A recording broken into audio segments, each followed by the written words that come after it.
ಅದೇ ಈಗ ಎಷ್ಟು 15 ದಿವಸದ ಕೊಟ್ಟಿದ್ನಲ್ಲಮ್ಮ? ಇಲ್ರಿ ಒಂದ್ 15 ತಿಂಗಳದ ಒಂದು ಕೊಟ್ಟಿರಿ. ತಿಂಗಳ ಮೆಡಿಸಿನ್ ಹಾ ಕೊಟ್ಟಿದ್ದೆ. ರೀ. ಒಂದು ತಿಂಗಳ ಹಿಂದೆ ಬಂದಾಗ 180 110 ಇತ್ತು ಬಿ ಪಿ. ಹಾ ರೀ. ಹೌದಲ್ರಿ? ಹ್ಮ್. ಈಗ 135 90 ಬಂದದ. ಹ್ಮ್. ಇದೇ ರೀತಿ ನೀವು ಕಂಟಿನ್ಯೂ ಮಾಡಬೇಕು. ಹ್ಞೂ ರೀ. ಯಾವ್ದು ಅಲೋಪತಿ ಮೆಡಿಸಿನ್ ತಗೊಂಡಿಲ್ಲಲ್ಲ? ಇಲ್ರಿ. ಆಯುರ್ವೇದಿಕ್ಕದಷ್ಟು ನಾ ತಗೊಂಡಿಲ್ಲ. ಏನು ಕೊಟ್ಟಿದ್ದೆ ಅಷ್ಟೇ ಹಾ ತಗೊಂಡಿರಿ. ರೀ. ಕಂಟ್ರೋಲ್ ಬಂದೈತಿ. ಹ್ಮ್. ಸರ್ ಇದೇ ರೀತಿ ಸ್ವಲ್ಪ ಕರೆಕ್ಟ್ ಆಗಿ ಕಂಟ್ರೋಲ್ ಮಾಡ್ರಿ. ಹಾ ಹಾ ರೀ. ಏನು ಕರೆದದ್ದು ಎಣ್ಣೆ ದಿನಸ ಇದೇನು ಸ್ವಲ್ಪ ವಾಕಿಂಗ್ ಒಂದು ಕಂಟಿನ್ಯೂ ಮಾಡ್ರಿ. ತಗೋತೀನಿ. ವಾಕಿಂಗ್ ಒಂದು ಕಂಟಿನ್ಯೂ ಮಾಡ್ರಿ. ಮಳಿ ಇರ್ಲಿ ಬಿಡ್ಲಿ ಒಟ್ಟು ಛತ್ರಿ ತಗೊಂಡು ಹೋಗುದ. ಹಾ. ಹ್ಮ್ ಹ್ಮ್. ಯಾಕಂದ್ರೆ ಅದು ಭಾಳ ಇಂಪಾರ್ಟೆಂಟ್. ಹ್ಮ್. ನೀವು ಮತ್ತ ಬರೇ ಮೆಡಿಸಿನ್ ಮೇಲೆ ಅಂದ್ರೆ ಆಗಂಗಿಲ್ಲ ಅದು. ಹ್ಮ್. ಆಹಾರ ಜೊತೆಗೆ ವಿಹಾರನೂ ಬೇಕು, ಹ್ಮ್. ಸರಿಯಾದ ಮೆಡಿಕೇಶನ್ ಬೇಕು. 3 ಟ್ರಯಾಂಗಲ್ ಇದ್ದಂಗೆ ಇವು. ಹ್ಮ್.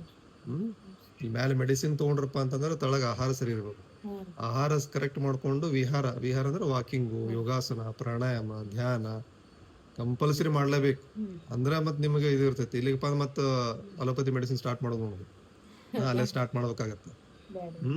ಅದಕ್ಕೆ ಹಂಗೆ ಮಾಡಕ್ ಹೋಗ್ಬೇಡ್ರಿ. ಹಾ. ಯಾಕಂದ್ರೆ ಪದೇ ಪದೇ ಹಿಂಗ ಆಗಬಾರ್ದು ಅದು. 180 ಭಾಳ ಹೋಗಿತ್ತದು.